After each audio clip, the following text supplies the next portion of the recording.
Estás en Crónicas de la Tarde, estás en el 13, hoy es martes 7 de abril, estamos entrando al corazón de la Semana Santa, esta Semana Santa tan extraña que estamos viviendo y compartiendo todos en cuarentena. Dicho sea de paso, no te hagas la película que vienen las Felices Pascuas y a la calle, nada de eso.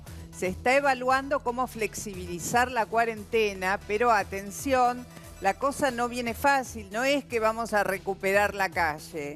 No sé, los chicos en el estudio, todos los que están allí, les doy las muy buenas tardes, ¿qué están sabiendo de este tema? Pero se está trabajando en este momento en la Casa Rosada, se suceden las reuniones entre sindicalistas, empresarios y funcionarios. ¿Qué están discutiendo? ¿Cuáles serían las actividades a las cuales se levantaría el veto y de qué manera hacerlo? ¿Cuáles son las actividades que necesariamente deberían empezar a ponerse en actividad para evitar colapsos de la economía? De eso se trata.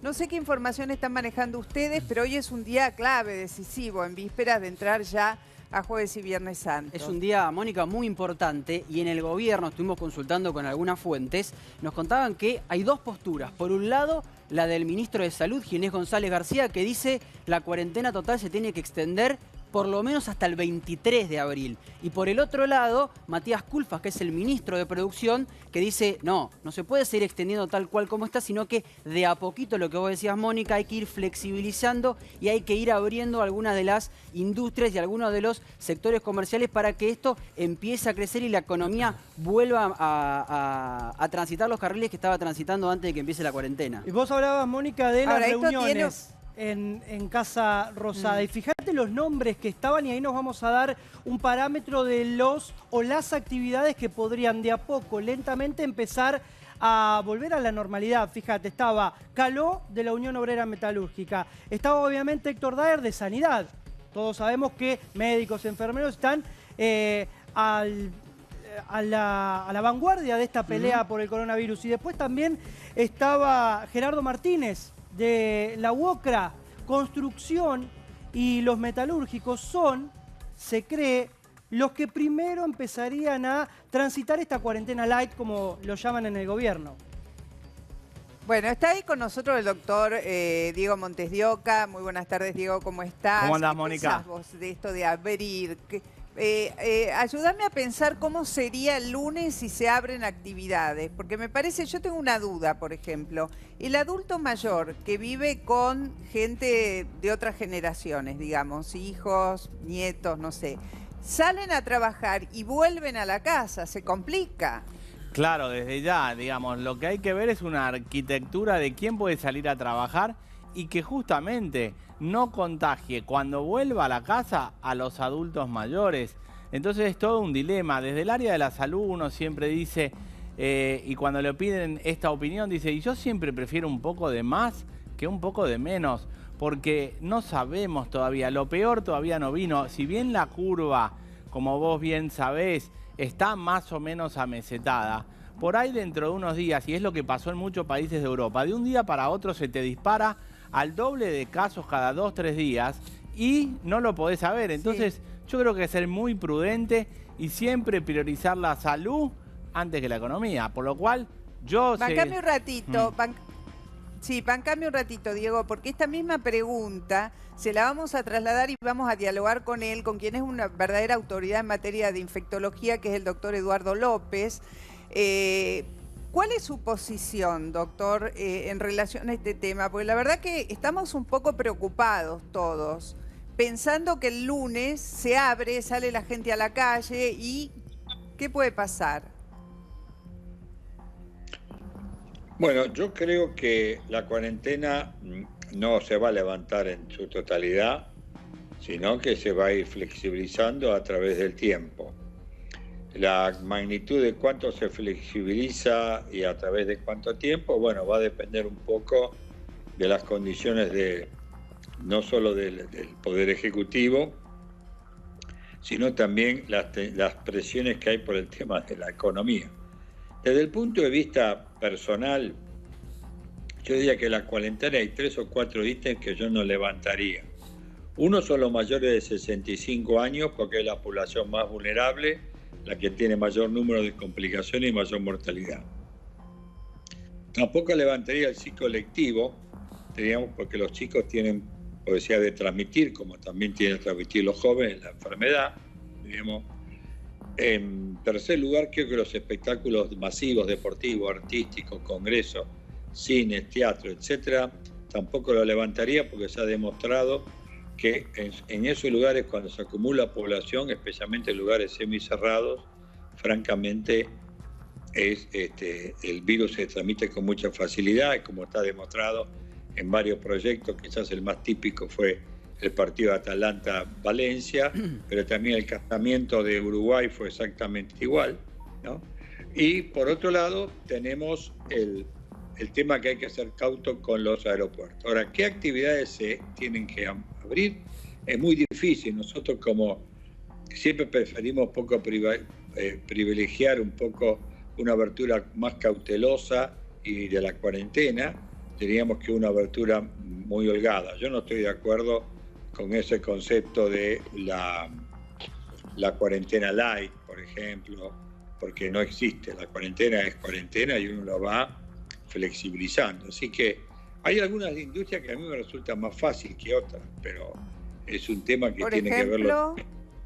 Bueno, la industria de la construcción, porque generalmente el obrero de la construcción trabaja al aire libre, la gran mayoría trabaja a una distancia más de unos 50, no se puede trabajar en la construcción uno al lado de otro, esto es obvio, ¿no? Y en tercer lugar, es una industria que trabaja además en pisos, con lo cual el distanciamiento social de 1,50 casi seguro que se cumple en un gran porcentaje de casos. Ahora, y si no, uno... Sí. No, cuénteme. No, estoy pensando en una escena. La flexibilización de este tipo, por ejemplo, para la construcción, va a demandar de los empleadores y de los jefes de obra el cumplimiento y la concientización muy firme en relación a los protocolos. Si bien es un área de actividad que tiene un montón de medidas de seguridad, esto es nuevo y hay nuevas medidas de seguridad. Y eso se puede traspolar a todas las actividades que empiecen. Va a haber que ser muy consciente, porque después esa persona vuelve a su casa, con todo lo que eso significa, ¿no? Bueno, me parece que todos vamos a tener que tomar, si no hemos tomado, vamos a tener que tomar conciencia que este virus no es un paseíto. Creo que es una enfermedad importante, que afecta a un gran número de personas en el mundo y que tiene una mortalidad interesante y además tiene una requerimiento de terapia intensiva muy importante. Entonces, si los empleadores no se dan, yo creo que los empleadores se tienen que dar cuenta también de esto, como también los empleados. Yo creo que básicamente si uno no toma conciencia de esto, bueno, la cuarentena no va a resultar todo lo alentadora que está dando los datos ahora. Así que me parece que esta flexibilización tiene que tomar con extrema conciencia a todas las partes involucradas. Honestamente ya no pasa eso por un tema de salud pública, sino que si no se toma conciencia de este tema va a impactar en la salud pública, que es un tema absolutamente distinto, ¿no? Doctor, usted recién dijo algo que me parece muy interesante, que es lo que tiene que ver con cómo está funcionando la curva. Ahora ya se han cumplido algo más de 2 semanas, creo que estamos, no sé exactamente, 18 días creo, de cuarentena.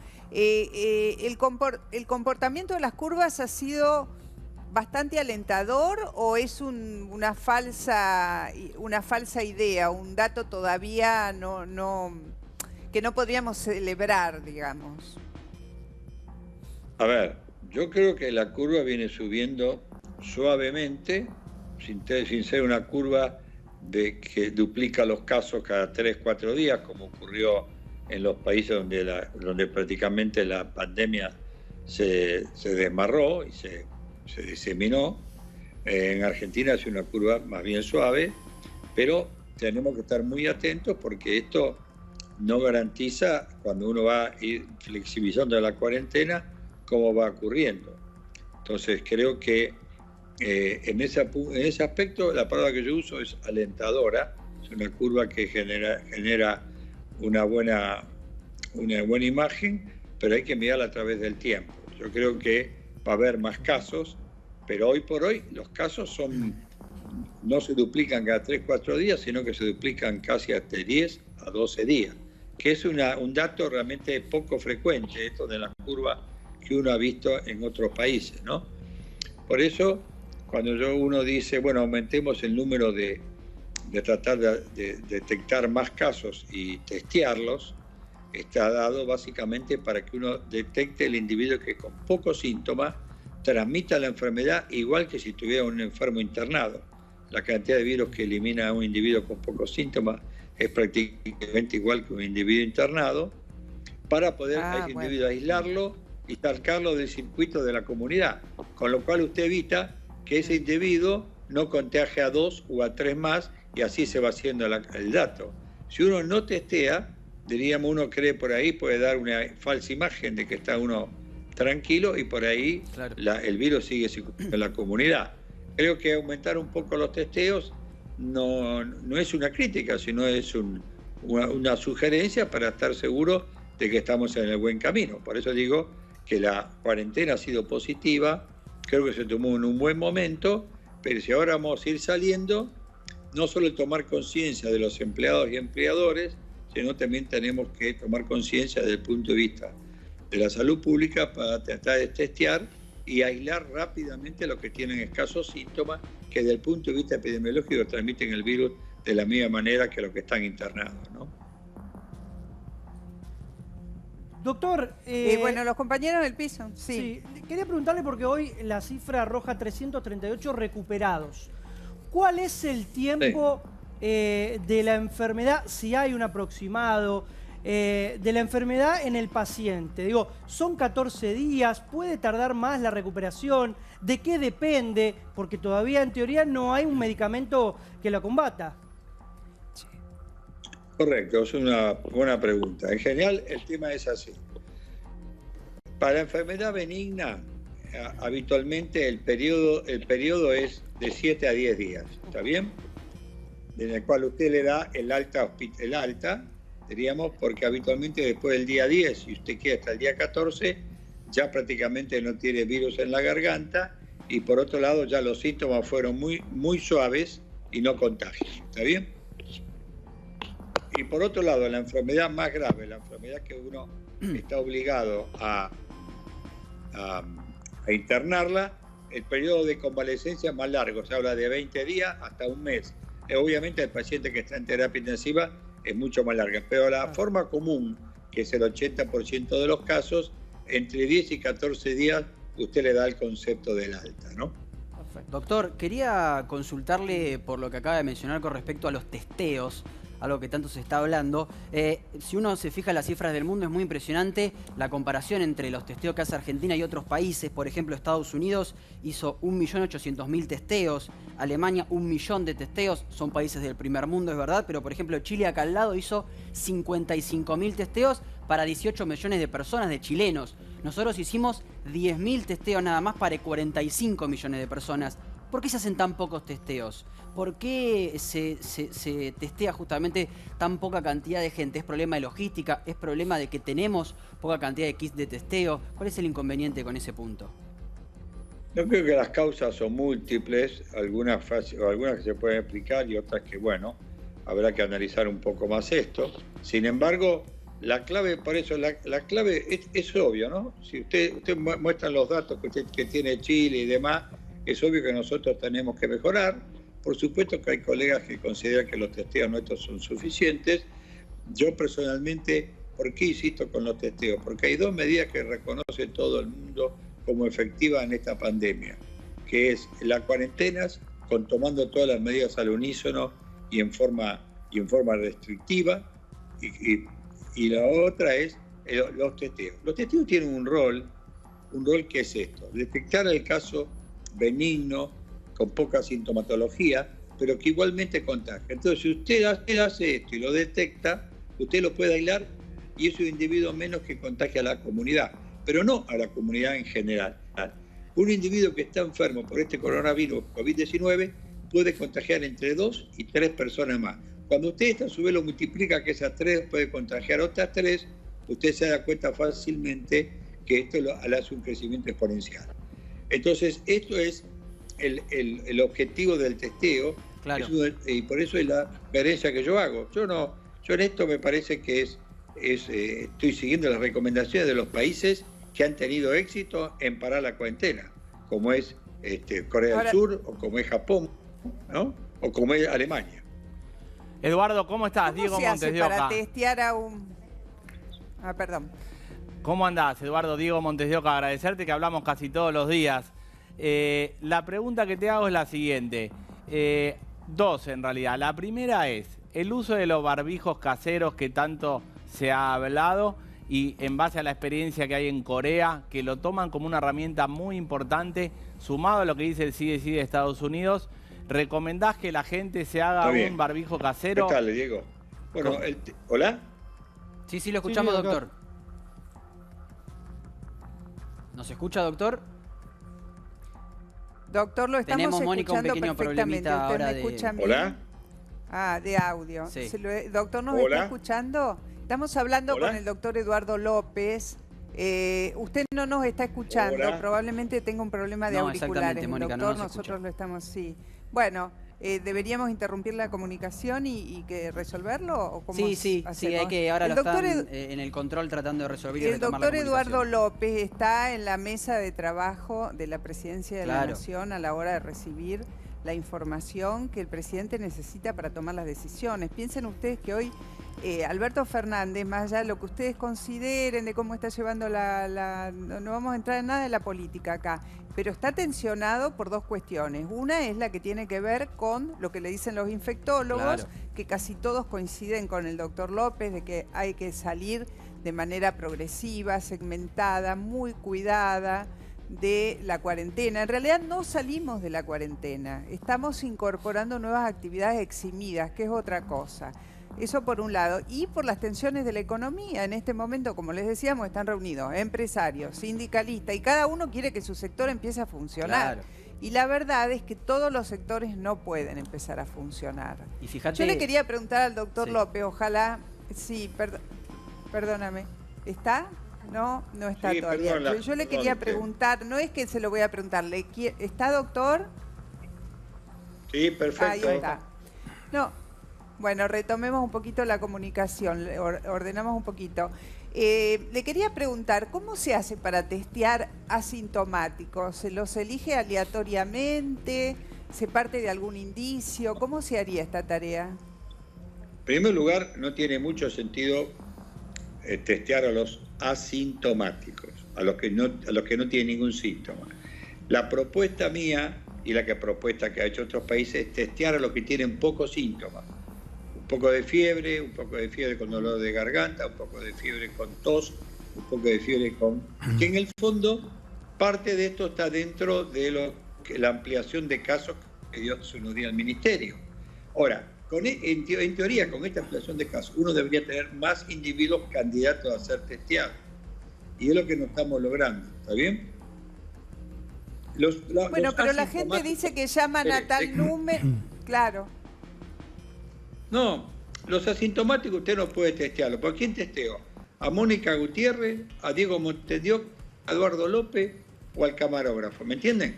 Es imposible el asintomático. Usted puede hacer un testeo para investigación, pero no desde el punto de vista práctico. Yo lo que estoy hablando es básicamente de tratar de disminuir el riesgo de la diseminación del virus en la comunidad. Fíjese, y eso es el dato. A nosotros nos da un porcentaje de positividad en este momento alrededor del 15, 16, 17%, quizás menos. A Estados Unidos está dando un porcentaje, por lo menos en algunas áreas, del 37% de positivos. Entonces, yo para estar seguro que mi porcentaje sea el correcto, mi sugerencia es testear más. No a los sintomáticos, sino a los que tienen algún tipo de síntoma. Especialmente partiendo que... Bueno, hay mucha gente que está llamando al 107, al número de teléfono, no sé cuál es el número de teléfono, no tengo en mente, ahora me lo dirá la producción. 107, ciudad 148 en provincia, exacto. Bueno.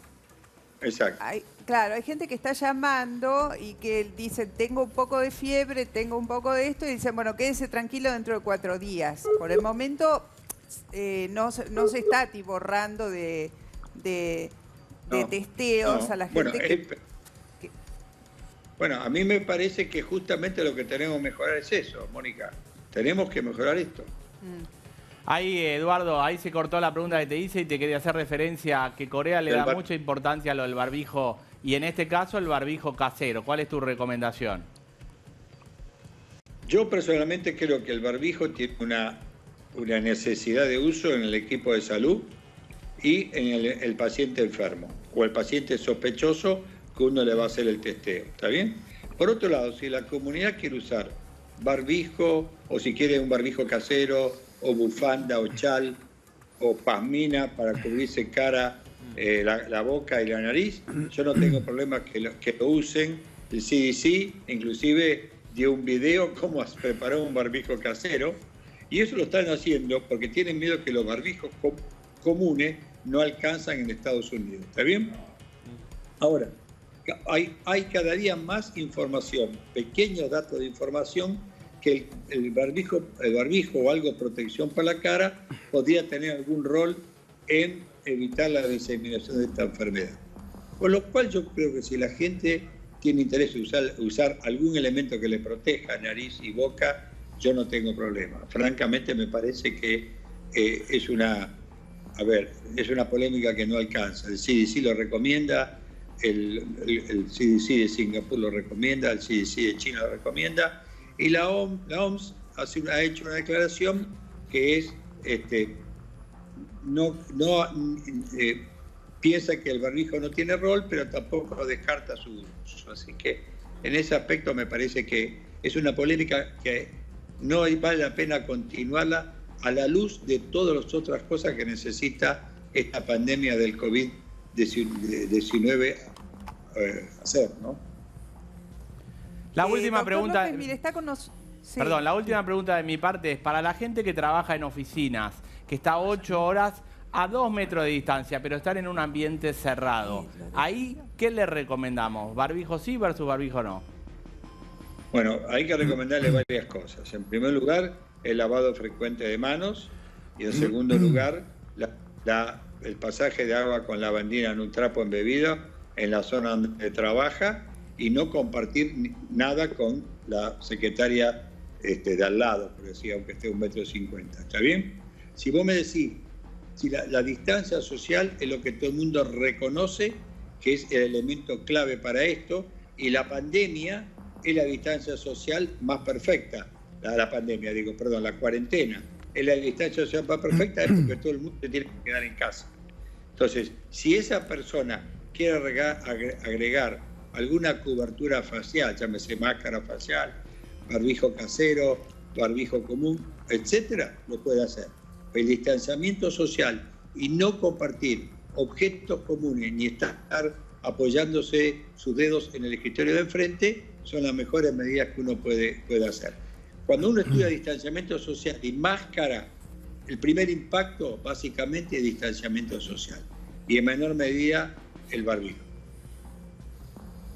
Ahora, doctor, está con nosotros en el estudio José Manuel Viudés, que es gerontólogo y neumonólogo, y está en el centro del debate qué va a pasar con los adultos mayores a partir del próximo lunes, cuando se relaje un poquito o se flexibilice esta situación que estamos viviendo. Seguramente tiene una pregunta relacionada con esto. Buenas tardes, Viudés. Puede preguntarle al doctor. ¿Cómo están? Sí, la pregunta es, no tenemos claro los gerontólogos cuál va a ser las medidas que van a tomar en el caso de que como todos creemos, se verticalice el control de los pacientes y abramos un poco más el aislamiento social. Yo creo personalmente que el individuo mayor de 65 años debe mantener la cuarentena. Es un grupo muy vulnerable, es un grupo que aumenta las complicaciones y es un grupo que usted sabe que la edad como factor independiente por encima de 60 años marca claramente el aumento de las complicaciones y de la mortalidad. Por lo tanto, a mí me parece que el adulto mayor hay que preservarlo. Por supuesto que hay que trabajar con todas las medidas de apoyo psicológico y de apoyo familiar, digamos, para que puedan pasar la cuarentena de la mejor manera posible.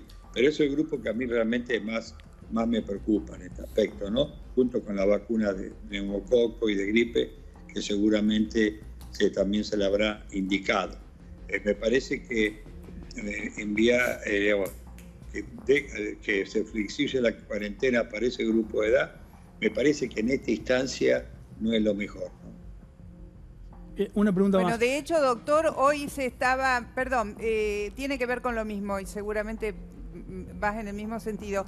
Hoy se estaba hablando en el gobierno de la ciudad de la posibilidad de llevar a centros de aislamiento a adultos mayores que no vivan solos, mejor dicho, que vivan solos y no puedan ser abastecidos o que estén en espacio de vulnerabilidad. Es una medida, y esta pregunta se la traslado en principio al doctor López, pero seguramente también a José Manuel Viudés. ¿Es una medida llevarlos a centros de aislamiento? Yo mira, mi opinión, mientras el individuo, el adulto mayor pueda seguir viviendo en su hábitat, con sus costumbres y sus hábitos, a mí me parece que hay que preservarlo porque es muy importante. Yo voy a dar un ejemplo. ¿Por qué hubo tanto problema con el tema de La Plata el día viernes pasado? Porque no se pensó que la mayoría de los adultos mayores quiere tener plata en efectivo, porque ha sido así su costumbre y su vida durante mucho tiempo. De repente cambiarlo de hábito y llevarlo a un lugar, creo que es contraproducente. Yo creo que en ese aspecto hay que sentarse muy bien para analizar el aspecto socio-psicológico de ese adulto mayor y ver si una hija nos puede ayudar, etcétera, etcétera. Porque si no, me parece que puede ser contraproducente. Lo hablo sin un gran conocimiento de lo que es la gerontología. Y me encantaría que el colega me pudiera ayudar en este aspecto, ¿no? Bueno, sí, coincido con usted. Lo que yo creo que deberíamos aprovechar este tiempo es, obviamente, que no pase lo mismo del viernes. Y yo creo que eso se podría hacer, por ejemplo, la ciudad china que más infectados tuvo, puso a trabajar 18.000 administrativos para hacer Big Data y hacer análisis de datos de paciente de riesgo y paciente con probable contagio para hacer un rastreo, un rastrillaje social y socioeconómico de qué condiciones tenía el paciente que nosotros tenemos que ir a cuidar, como usted dice, por encima de 60 el riesgo es alto, pero por encima de 70 se duplica. Y entonces creo que tenemos que aprovechar esta oportunidad para poder hacer una estadística clara de dónde están nuestros gerontes y sobre todo los gerontes frágiles, porque fragilidad no solamente es tener enfermedades comórbidas, como todos sabemos, sino fragilidad también es el trastorno socioeconómico que rodea al anciano. Y en ese grupo, claramente, de ancianos frágiles desde el punto de vista socioeconómico, ahí sí haría una intervención más intensiva. Nosotros en un momento hicimos algo parecido para ver si podíamos disminuir el número de internaciones de estos pacientes frágiles y fuimos a la casa, un nutricionista, un asistente social, un psicólogo, como usted dice, para evaluar si el paciente mayor estaría bien atendido en su casa o preferiría ir a otro lado, y un gerontólogo. Y lo que con esa intervención breve se redujo la internación de esos pacientes contra un grupo control donde no intervenimos en un 30%. O sea que si eso lo podemos llevar a la práctica acá, con asistente social o gente administrativa que tomen datos, llamen por teléfono y contacten a la familia, podríamos tener más claro cuáles son nuestros pacientes de riesgo y a ese grupo sí. En el caso que nosotros creamos que la situación socioeconómica o social no es clara, lo aislaría en un lugar específico siempre y cuando el anciano se sienta protegido y feliz, por supuesto. Correcto. Lo que pasa que es, claro, lo que pasa, no sé, doctor López, cómo lo ve usted, que es muy interesante lo que está proponiendo Viudés y es lo que correspondería realmente. La sensación que uno tiene es que no hay capacidad logística de asistencia social para la cantidad de adultos mayores. Por ejemplo, en Capital se está hablando de 460.000 adultos mayores, no quiere decir que todos dependan en absoluto, claro, pero hay 4.900 viviendo en barrios de emergencia, barrios precarios, 4.900 adultos mayores de máxima vulnerabilidad viviendo en condiciones muy poco dignas y muy poco aceptables, ni pensar en una pandemia. No sé si hay disponibilidad de gente para asistir a todos a nivel domiciliario, llevarles la comida, los remedios, todo lo que pueden necesitar. No, es correcto, Mónica, ese famoso equilibrio inestable que uno tiene frente a las pandemias, ¿no? Diríamos que aparecen grupos vulnerables, no previstos. Yo le voy a recordar a usted rápidamente el 2009, la pandemia de gripe y la mujer embarazada, que lo va a entender perfectamente, se va a acordar. Sí. Creo que usted nos entrevistó a nosotros, sí, claro, alguna vez en el Hospital de Niños por este tema. Sí, me acuerdo, que era un grupo no previsto y era un grupo muy vulnerable.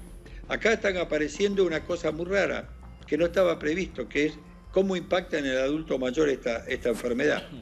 Entonces, yo creo que en esto hay que trabajar fuertemente. Creo que la propuesta la propuesta del doctor es muy atinente, muy atinente, pero para eso hay que tener logística y recursos humanos para poder hacer un adecuado semblanza ambiental y psicológica del individuo. Si no, es preferible que haya, le diríamos, un sostenimiento barrial, que es el concepto de los barrios más bien vulnerables o carenciados, en el cual por ahí el barrio pueda hacerse responsable del adulto mayor que vive solo y que no tiene soporte. Esto es un fenómeno interesante porque usted ahí hace que el adulto mayor no lo saque de su hábitat, no lo saca de los amigos que ven todos los días y que pueden ellos contenerlo, diríamos, y apoyarlo, por supuesto con el apoyo logístico del gobierno. Finalmente, si son 4.900, creo que por ahí vale la pena hacer un análisis. Mónica. No quiero quiero traer un tema muy importante.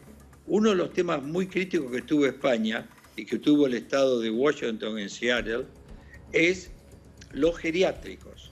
En España los geriátricos se infectaron con una diseminación que fue asombrosa, por lo cual los geriátricos tienen que tomar, es un grupo muy importante de análisis para prevenir la enfermedad. No sé qué dice el colega que está ahí en el piso. Sí, coincido 100% con usted, y cuando comenzó esta pandemia, el primer caso en Argentina, tuve una entrevista y lo primero que dije es eso, que tendríamos que no perder tiempo y rastrillar obsesivamente todos los geriátricos, porque el virus va a entrar a esos lugares probablemente por el personal administrativo, el personal que los atiende y por los familiares, y que deberían empezar a decir a los familiares de que sería mejor comenzar el aislamiento social antes de que el gobierno lo decretase, porque como usted decía, son un grupo de riesgo. Nosotros, yo contaba en esa oportunidad que cuando hacemos guardia y viene un paciente geronte, frágil, es un paciente grave, pero cuando un geronte frágil viene de un geriátrico es más grave y le va peor, digamos. Bueno, muy impactante todo lo que estamos hablando, muy preocupante. Me parece que como concepto para cerrar hay que decir que un adulto mayor que se enferma, si lo vamos a pensar desde un lugar egoísta, digo, el que no quiera colaborar, piénselo desde un lugar egoísta. Un adulto mayor que se enferma ocupa una terapia intensiva, ocupa un respirador que le va a ser retaseado a otros. Atención con esto, hay que tenerlo presente porque si expande por ahí la pandemia estamos en problemas. Bueno, doctor López, muchas gracias. Gracias a usted. No sé si está todavía en línea y gracias a Viudez. El crimen de Fernando Báez Sosa. Nos transitamos este tema durante semanas. ¿Qué está pasando con los rugbyers? ¿Cómo están cumpliendo la cuarentena? ¿Qué está pasando con la situación procesal? ¿Qué pasa, Pampa, con todo esto? Los rugbyers siguen detenidos en la alcaldía de Melchor Romero. Mónica, la cuarentena la están pasando allí. Recordemos que estaban alojados en habitaciones, en realidad son celdas de A2, aislados del resto de la gente, con algunas posibilidades, por ejemplo, de salir a un patio un par de horas al día. Están aislados de la familia, ya no reciben como los demás presos la visita de sus padres, sí, obviamente por cuestiones de acercamiento lo hacen por teléfono. Ahora, ¿qué va a pasar esta semana? Porque esta semana es clave. ¿Por qué? Porque la Cámara de Apelaciones y Garantías de Dolores tiene que decidir sobre 3 puntos. Primero, el pedido que hizo Tomei para anular las declaraciones testimoniales que le tomaron el 19 de febrero. De enero, perdón. Cuando 24 horas después de estar detenidos, la fiscal Zamboni les preguntó y les imputó el delito. La otra, el pedido de Tomei de apartar a la fiscal. Y el más importante, Martín, la posibilidad de que les bajen las preventivas. Y es fundamental, Mónica, lo primero que vos decías, el tema de las declaraciones, porque toda la estrategia de los rugbyers se basa en ese día en el cual le toman las declaraciones indagatorias y dice la defensa que hay un problema en cuanto al horario. Cada declaración indagatoria debería durar aproximadamente unos 40-45 minutos. Lo que dice la defensa es que las declaraciones indagatorias de cada uno de los detenidos duró apenas 2 o 3 minutos, o por lo menos eso es lo que quedó en el registro oficial, y en eso se basa la defensa en decir, bueno, a partir de ahí hay que anular toda la causa, los rugbyers tienen que estar en sus casas esperando el juicio oral y hay que apartar a la fiscal Zamboni. Bueno, ¿y eso se debería resolver en qué plazo, chicos? Esto en esta semana. Esta semana. En esta semana la Cámara tiene que decir, ¿acepto o no acepto? Así de sencillo. Bueno, esta semana es corta además, esta semana es la Semana Santa, además de la cuarentena. Esta semana termina el miércoles Mañana. en un punto para los que trabajan, los que están trabajando, incluso los que están haciendo home office. En Recoleta, Montserrat Brizuela está con Graciela, la mamá de Fernando. Mónica, muy buenas tardes. Aquí la cuarentena no mitiga el dolor de la familia de Fernando Báez Sosa, asesinado el 18 de enero.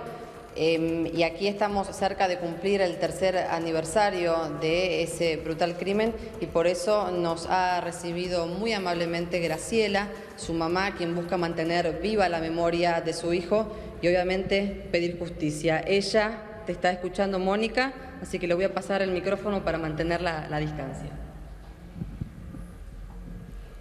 Graciela, ¿cómo estás? Te abrazamos a la distancia y pensamos en todos esos abrazos que recibiste y acopiaste en los primeros días, en los que te acompañaron en esos primeros días y te estarán alcanzando en este momento en que no hay abrazo posible. ¿Cómo estás, Graciela? Sí, acá estamos, Mónica. Todavía recuerdo esos abrazos grandes que me diste ese día tan difícil cuando me recibiste. Y muy difícil cada día.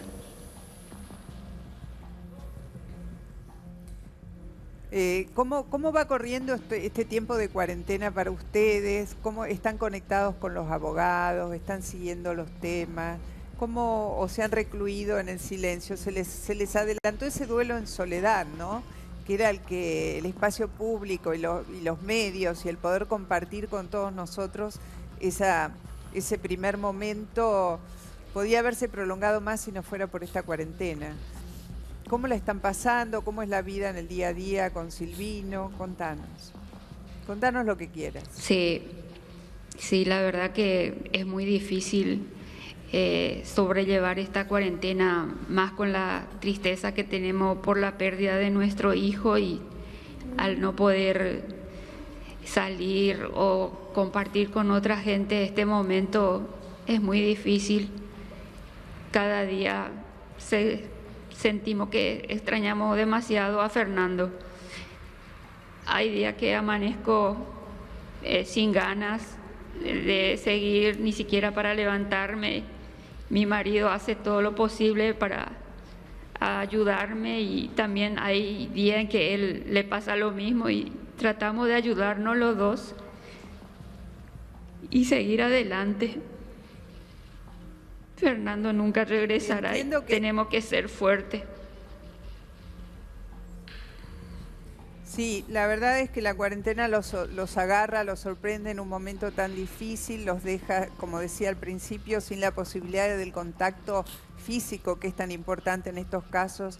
Y ustedes con esa hermosa familia que tienen, que vino de Paraguay, ¿cómo tienen comunicaciones diarias con la gente de Paraguay, con los de acá, con los abogados, con los amigos, o están muy solitos los dos? Digo esto porque me parece que a veces no está el abrazo, pero se puede reemplazar con alguna otra cosa, ¿no?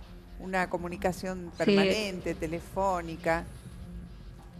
Sí, exactamente. Tenemos comunicaciones constantes con nuestra familia y también amigos de acá y con los abogados también siempre estamos en contacto, que siempre nos da un apoyo para que estemos tranquilos. ¿Tienen fe en la justicia? ¿Están confiados en cómo va adelante la cosa o les da miedo esta situación?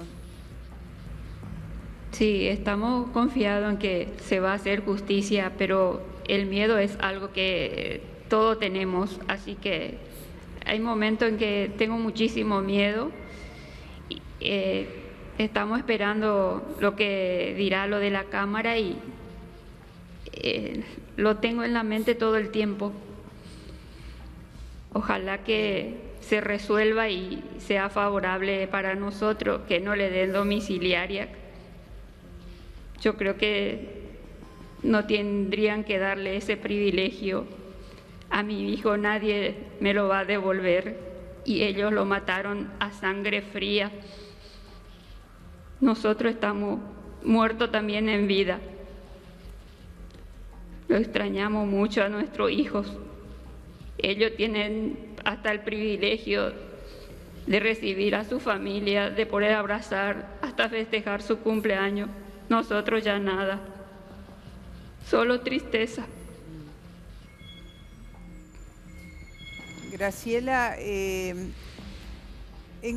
lo primero es muy importante que se levanten de la cama, que anden por la casa, que cumplan una rutina diaria. No necesitamos hacértelo saber a través de los medios, creo que ya lo saben. Que se mantengan en pie porque en algún momento la cuarentena termina y hay una tarea que quedó pendiente, que fue esa tarea que encarnaste con tanta valentía, con tanto coraje y con tanta fuerza en las primeras horas, la que te llevó arriba del escenario allá en la Plaza de los Dos Congresos a pedir por la no violencia, para que pare la violencia. Entonces, cuando no te dé ganas de levantarte, pensá en eso y pensá que todavía, primero que la cuarentena en algún momento va a terminar y que estos reclamos van a tener que seguir adelante.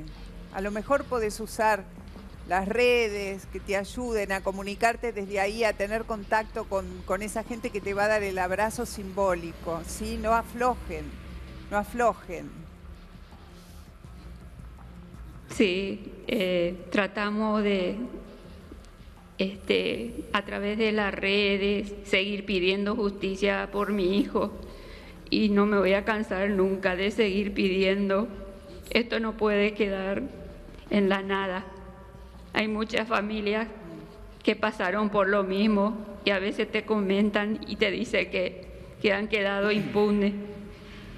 Yo quiero tener la fuerza suficiente con mi marido y con toda la ayuda de la gente para seguir siguiendo justicia por mi hijo, que esto no quede en la nada.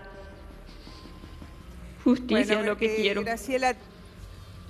Graciela, queríamos abrazarte, decirte que estamos con vos, recordarte que tenés una tarea pendiente y que tenés que llevarla adelante. Y eso, que te levante de la cama y vayas a las redes y allí la gente te va a abrazar y te va a acompañar y va a estar con vos, como nosotros. Gracias a vos y un abrazo fuerte también a Silvino desde la distancia. Hasta pronto. Muchas gracias a ustedes por darme la oportunidad para comunicar a la gente, para que me sigan apoyando y pidiendo justicia por mi hijo. Muchas gracias y un abrazo enorme también para usted y a toda tu familia, y a cuidarse de la pandemia todos, que vamos a salir adelante con la ayuda de Dios. Muchas gracias. Gracias. Abrazo fuerte para Graciela, para Silvino.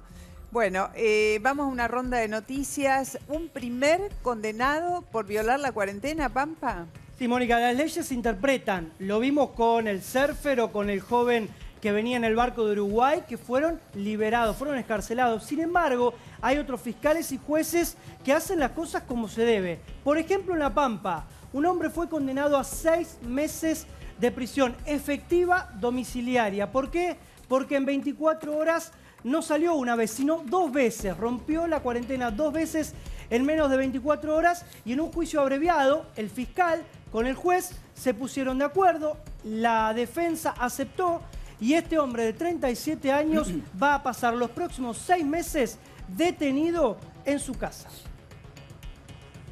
Bueno, Martín, ¿qué está pasando con el pago de los alquileres? ¿Qué pasa con los propietarios? No entendí muy bien qué es esto de que no quieren recibir la plata electrónicamente. Bueno, atención con esto. Si sos inquilino, si nos estás mirando, en estos primeros días del mes, obviamente, es donde la gente va y paga el alquiler. Históricamente, en muchos de los casos, los alquileres en la Argentina se pagan en negro. Los propietarios le piden a los inquilinos que no le hagan una transferencia bancaria, sino que le lleven el efectivo. Entonces el inquilino lo que tiene que hacer es ir al banco, después ir hasta la casa del inquilino o hasta la inmobiliaria y llevar la plata en efectivo. Obviamente, con la implementación de la cuarentena, eso no se puede hacer porque el inquilino no puede ir al banco a sacar toda la plata y tampoco puede llevar todo el dinero a la casa del inquilino o, insisto, a la inmobiliaria. En el último DNI o en uno de los últimos DNI del gobierno dejó bien en claro que aquellos inquilinos que habitualmente llevan la plata en efectivo lo tienen que hacer a través de una transferencia. ¿Pero qué está pasando ahora? Hay muchos propietarios y muchas inmobiliarias que no le quieren dar el CBU a los inquilinos. ¿Por qué? Porque no quieren que la transferencia quede registrada, quieren que el pago siga siendo en negro. Entonces le dicen, no, dejá, te mando una moto, o podés venir igual, o no te preocupes, a partir del 13 me lo llevas. Bueno, todo eso no se puede hacer. ¿Qué recomiendan los especialistas? Que si tu propietario o si la inmobiliaria no te quiere dar el CBU, que igual mandes un mail pidiéndolo para que a vos te quede el registro y no le pagues si no te quieren dar el CBU, porque ellos no van a poder hacer ninguna medida judicial contra vos. Mandá el mail pidiendo el CBU, que te quede a vos como registro y no hagas nada, porque es obligación de ellos darte el CBU y que el pago se haga a través de la transferencia. Bueno, ahí está, se terminan muchas cosas en negro. A ver, el que está en negro, muchas cosas que no se van a poder cobrar. ¿Qué va a hacer? La vida en blanco es más penosa en un punto, pero es lo que corresponde.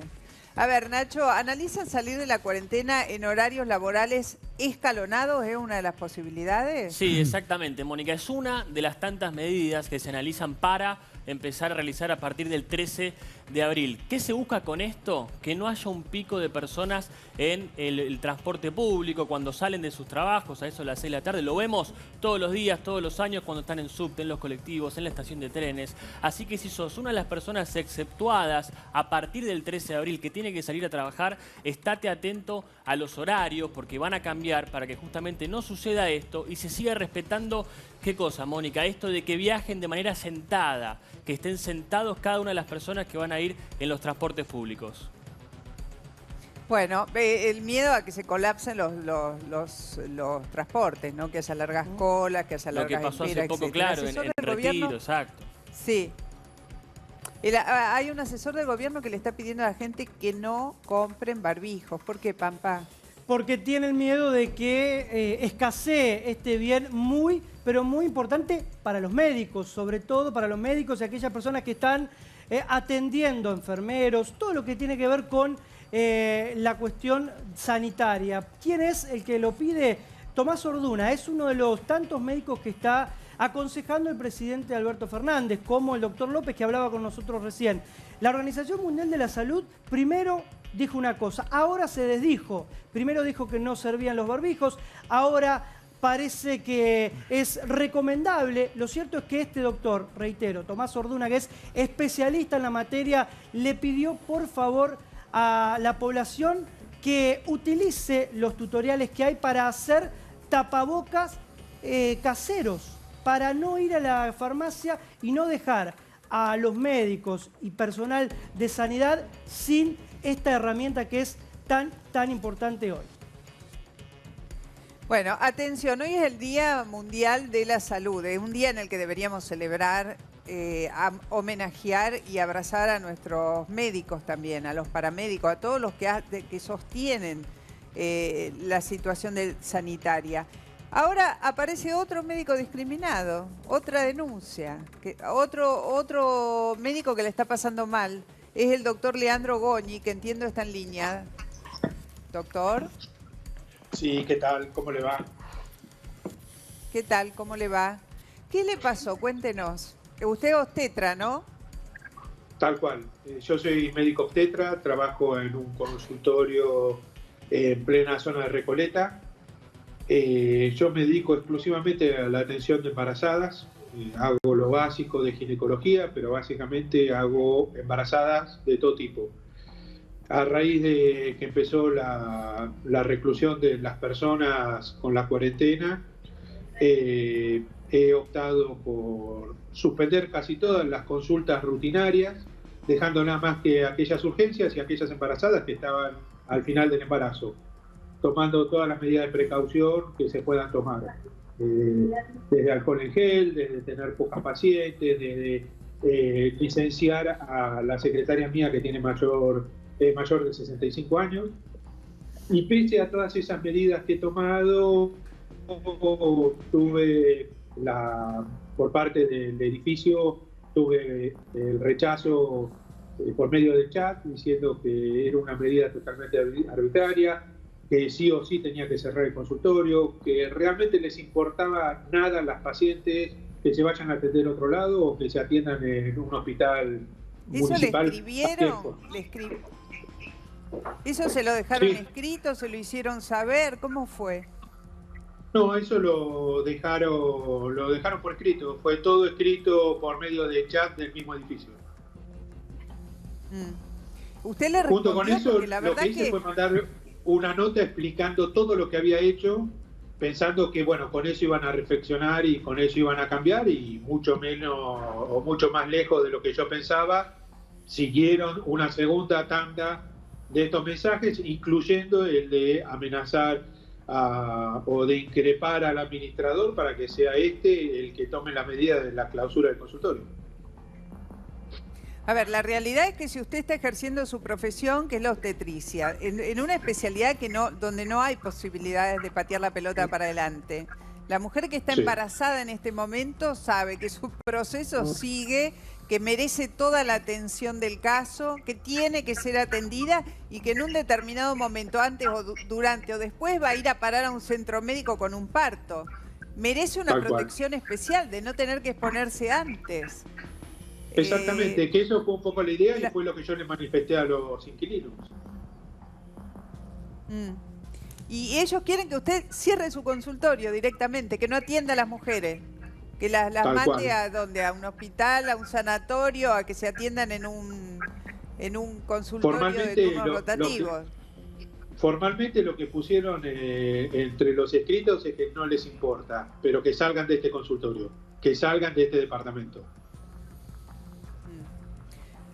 Bueno, ¿y usted qué está sintiendo en este momento? La verdad que la obstetricia es una especialidad muy, muy, muy especial porque es realmente de consagratoria, en el sentido de que el obstetra no tiene tiempos libres, no tiene tiempo fijo, no tiene sábados, domingos, está siempre disponible. ¿Qué le está pasando con esto, doctor? Bueno, vos resumiste un poco. El obstetra se brinda totalmente a la obstetricia. Si no te gusta y no te apasiona, no podés ser nunca obstetra.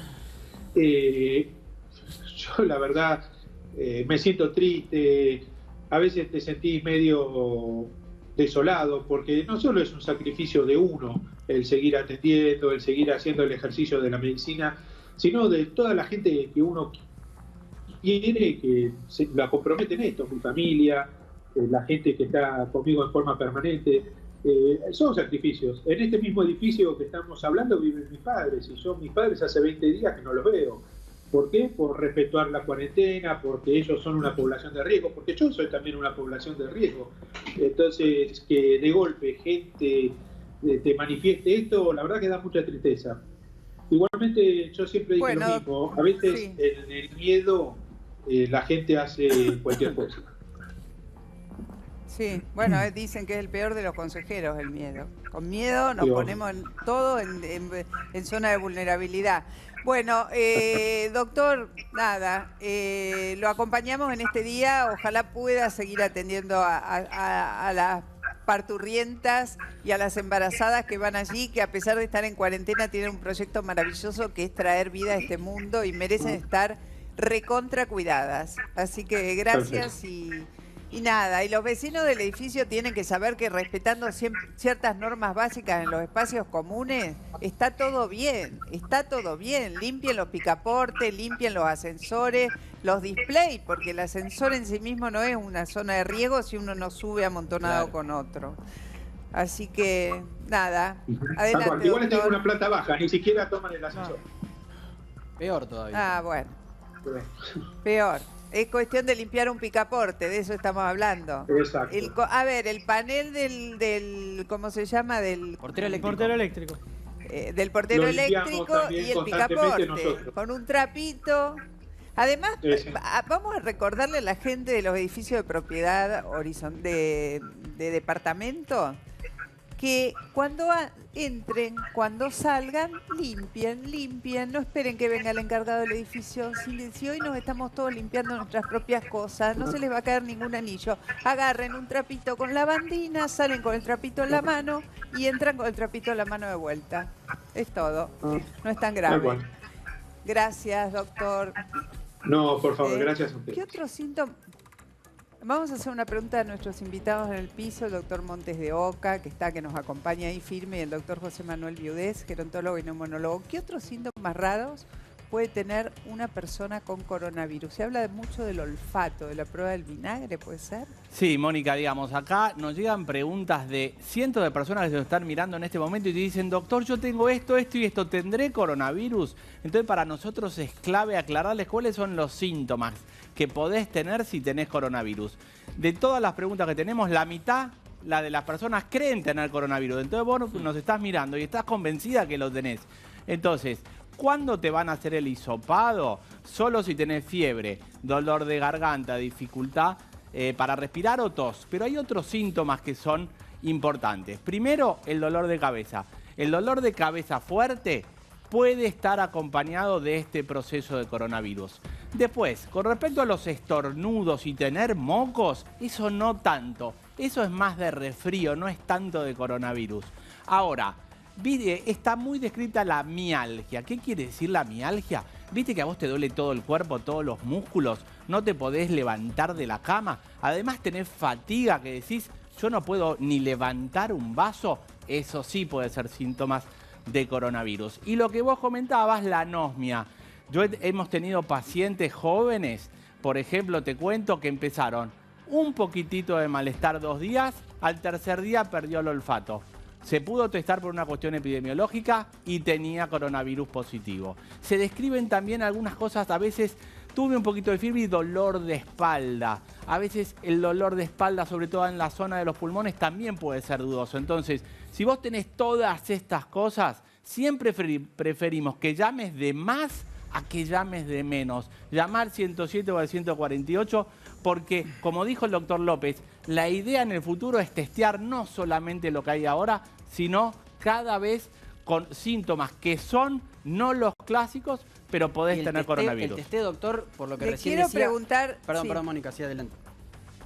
No, termina. No, simplemente saber, el testeo, digo, es cuando se aparecen los 4 síntomas, decía, fiebre, de tos, dolor de garganta, es solamente cuando se dan las 4 factores. No, es el testeo, por ejemplo, si tenés fiebre y dolor de garganta, testeo. Si tenés fiebre y tos, también. Y si tenés dificultad para respirar, mucho más. Pero todos estos síntomas, la gente nos pregunta porque todos creen que tienen coronavirus y a veces, en algunos casos, la fiebre aparece un poquito más tarde.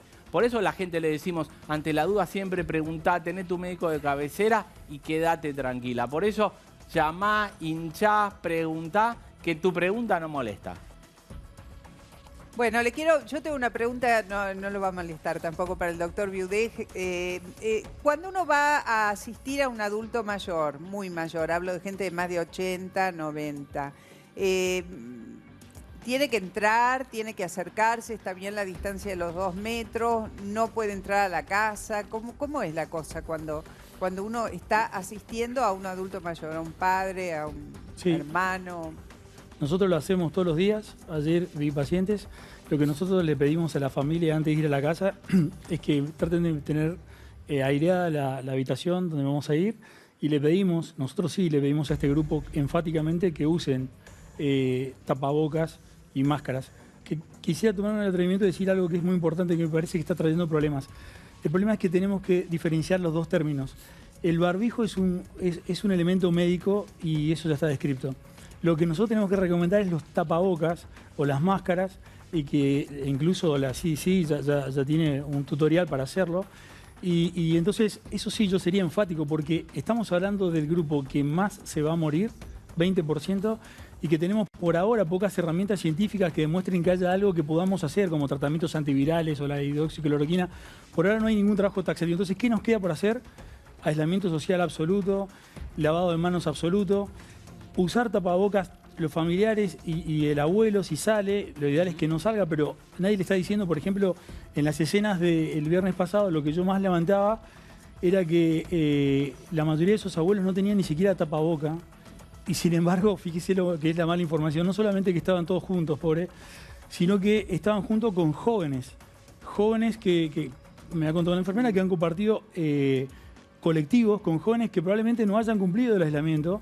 Y hemos juntado con los gerontes que hicieron un esfuerzo grande, porque el 80% de mis pacientes, yo hice una encuesta telefónica, más del 80% han cumplido a rajatabla y han dejado de ver a su familia. Entonces es muy, muy importante que volvamos sobre este tema y que la familia cumpla la cuarentena por el abuelo.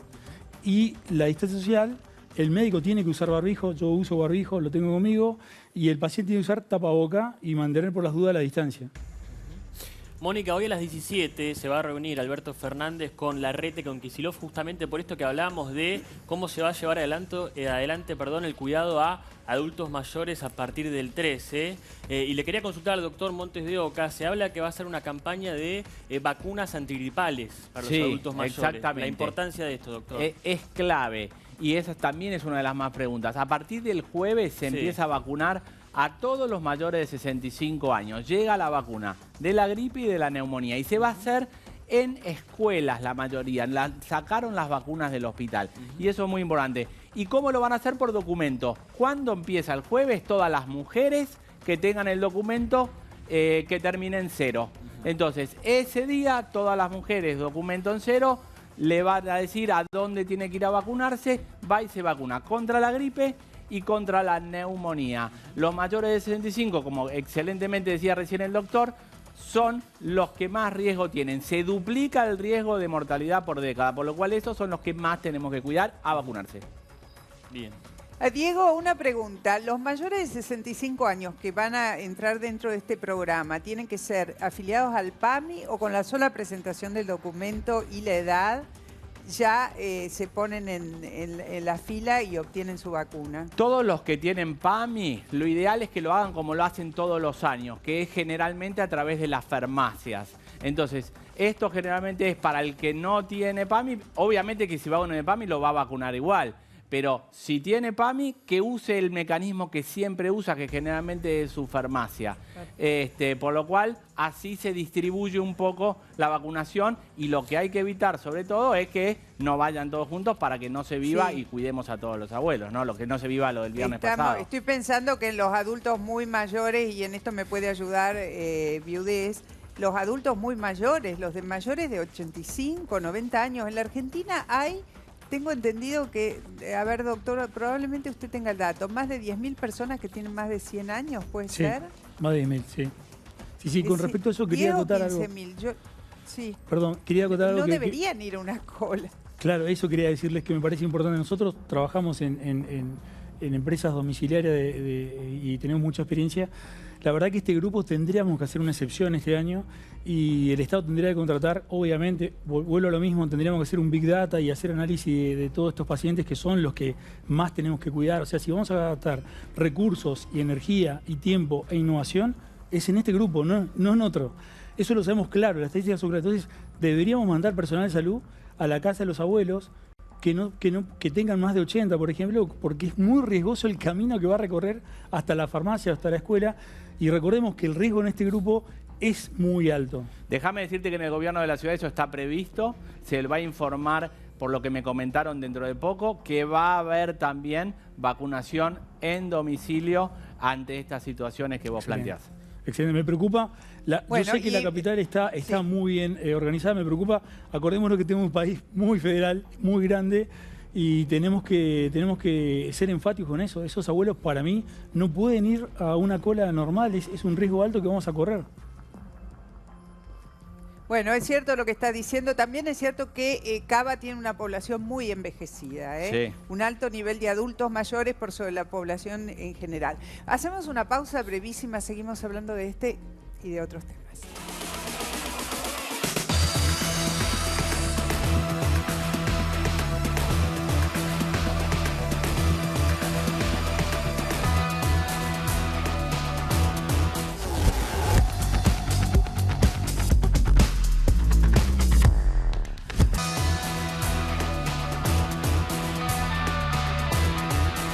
Bueno, buscamos darnos ánimo, ¿no? Y ver cómo podemos hacer más amena nuestra cuarentena. Lo tenemos a Donato De Santis en línea. ¿Cómo estás? Hola, Donato. Hola, ¿qué tal? Buenas. Te agarramos en la cocina, te agarramos con las manos en la masa. Sí, es verdad. ¿Cómo estás? Lógico. Mira, me estaba preparando un té en espera. Sí. ¿Qué están haciendo ustedes? Y nosotros un programa de televisión, mirá, fíjate. Estamos haciendo lo que podemos. Es una manera de decir un programa de televisión. Lo que podemos, aunque no porque parezca, no es fácil para nosotros que les... No, claro, que el Skype, que el delay, que no me escuchan bien, que si te escucho que se corta, que se te caen los auriculares, pero bueno. ¿Qué nos propones? A ver, alguna idea para hacernos más rica la cuarentena. Bueno, primero que estamos haciendo muchas recetas y consejos prácticos en mi Instagram, desde cómo hacer una masa madre, cómo utilizar lo que tenemos en la heladera, cómo reciclar ciertas cosas, adentro obviamente de lo noble, ¿no? Para comer. Y hoy te voy a preparar, mira, hoy me hice mi propio delivery, porque ahora estamos en pedido ya. Así que tenemos para cocinar algo re sencillo, ¿no? ¿Qué es eso? No, pero no alcanzo a ver bien de acá. Bueno, esta es una pizza. Mira. ¿Se ven? Sí. Sí, bueno, perfecta. Esta la vamos a hacer después. Acá tengo una lasaña que también voy a terminar después. Pero lo que le voy a preparar a ustedes es, mira, una salsa muy sencilla que la vamos a hacer de esta forma. Mira, acá tengo panceta, un trocito de panceta, con lo cual voy a darle un toque a mi preparación de salsa que tengo acá. Mira, ahí va, un poco de panceta, un diente de ajo, diente de ajo. Un diente todo de el mundo ajo. sabe, se aplasta así, se pone ahí adentro. Peladito, picadito. Ah, no, entero. No, yo lo pongo entero. ¿Lo pones entero? Lo puedo, ¿viste? Claro, porque no todo el mundo le gusta. Así que eventualmente se puede retirar, ¿sí? Y acá, como te decía, tengo de mi propio delivery. Tengo una salsa de tomate y una pasta, bueno. obviamente, que hacemos nosotros. Mira, riquísima. Acá tengo una busiata que son muy parecidos a un fusilli. Mira qué lindo. Ah, qué rico. De trigo Eso duro. está precocido. ¿Sí? Bueno, acá. ¿Sí? No, esto está crudo. Ah, está esto crudo. está crudo. Claro, esto está crudo. Sí. Entonces, para hacer una buena salsa, ¿qué es lo que tenemos? Por ejemplo, antes que todo, un buen tomate. Acá tenemos la panceta que se va a poner crocante con el diente de ajo.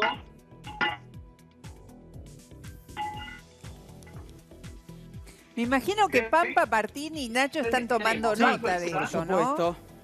Para llegar a casa y hacerlo. Están anotando, se van a cocinar esta noche. Obvio. A ver, los que viven solitos.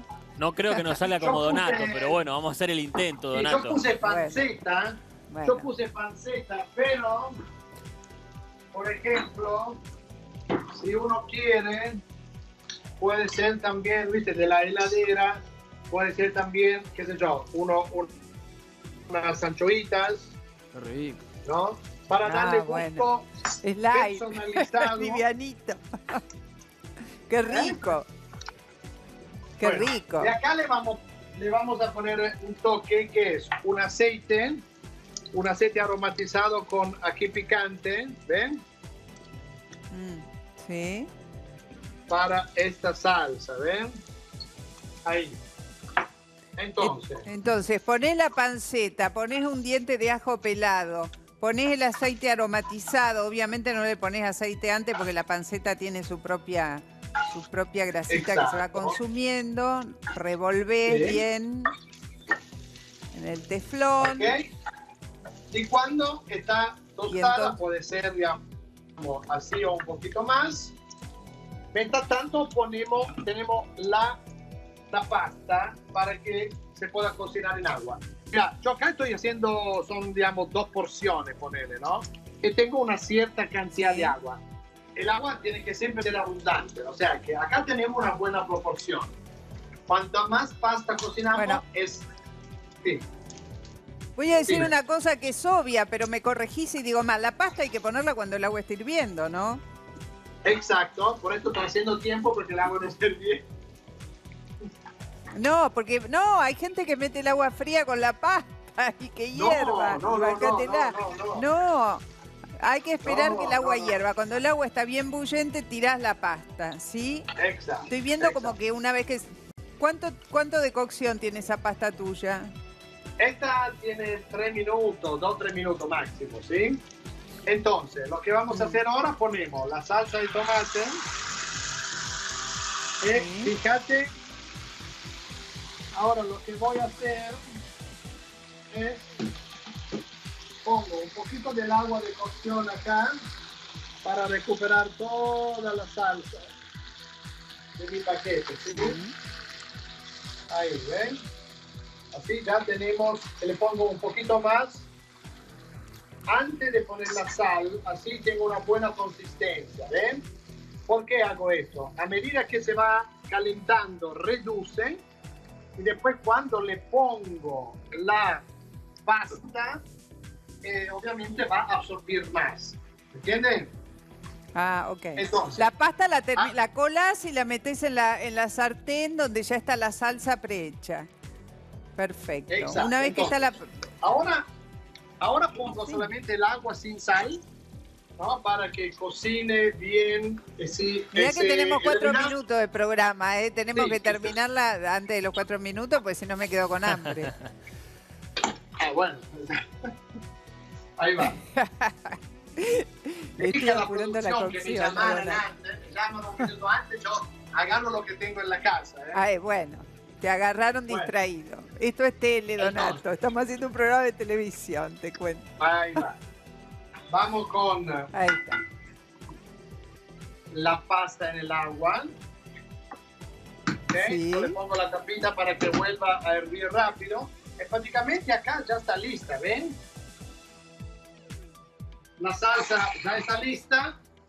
Lo único que necesitamos después es sacamos la pasta, la metemos en la salsa y un poquito de queso rallado arriba, ¿sí? Bueno, por las dudas me saquen del aire, te voy a hacer una pregunta que es clave. Una vez que colás la pasta, Sí. no son los fideos, es la pasta. ¿La colás bien y la metés en la sartén para sofritarla o la llevas a una fuente y le tirás la salsa encima? Pues son dos cosas diferentes. Exacto. Una es la manera tradicional, como se hacía antes, se metía la pasta en un bol y se le ponía la salsa encima. Esto como se hacía en los años 50, 60, cuando había mucha gente, ¿no? Para comer.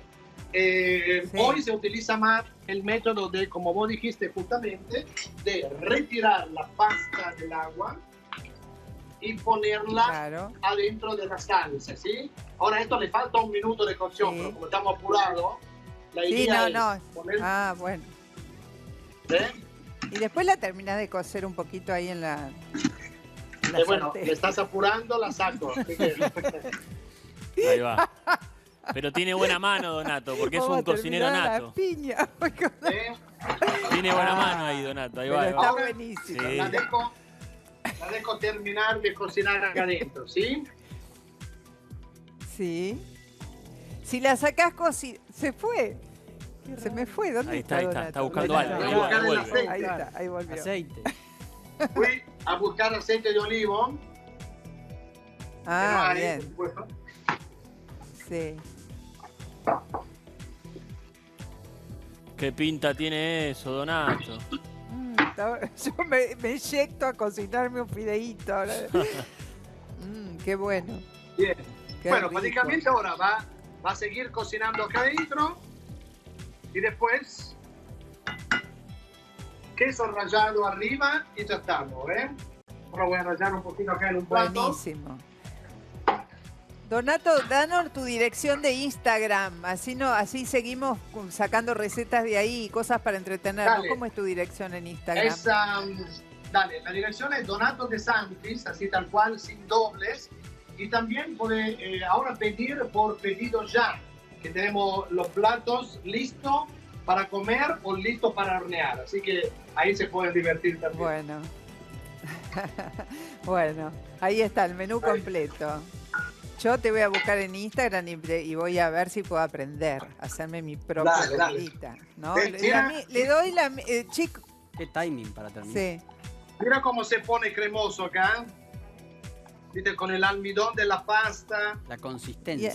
Y justo me van a cortar. En el mejor momento nos sacan del aire, Donato. Dale, bueno, vamos, chao. Forza. Los dejo cocinando. Chao.